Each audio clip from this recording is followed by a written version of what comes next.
Hello बच्चों, let's see this question. zymogen cells of gastric gland secretes.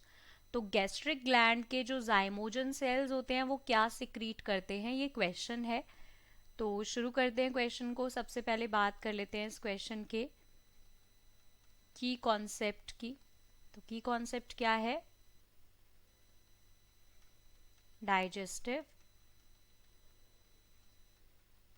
Glands and their secretions. ठीक है, तो बात शुरू करते हैं कि जो हमारा स्टमक है, सपोज हमने कोई भी फूड खाया, वो ईसोफेगस के थ्रू आते आते आते आते स्टमक में आ गया.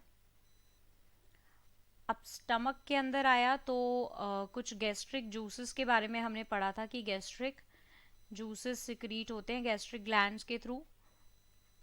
HCl, पेप्सिन, इनएक्टिव फॉर्म में होता है तो पेप्सिनोजन, एंड म्यूकस भी सिक्रीट होता है. ठीक है, तो अब आपने ये देखा कि ये गैस्ट्रिक जूसेस सिक्रीट कहाँ से होते हैं. देखो, जो हमारे zymogen सेल्स हैं, zymogen सेल्स, ये सेल्स हमारे सिक्रीट करते हैं. ये बेसिकली गैस्ट्रिक चीफ सेल्स होते हैं. ये गैस्ट्रिक चीफ सेल्स जो हैं ये सिक्रीट करते हैं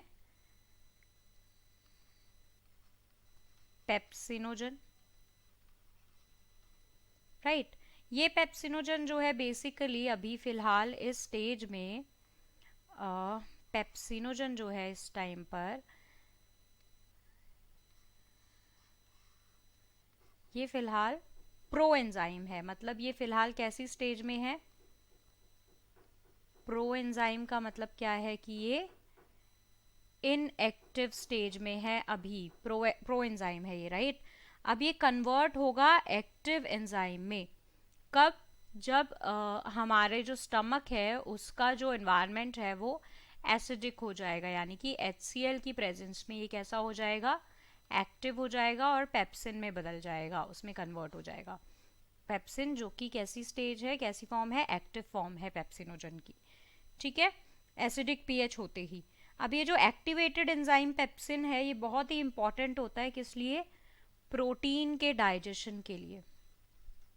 ये प्रोटीन डाइजेशन में रोल प्ले करता है, बहुत हेल्पफुल होता है.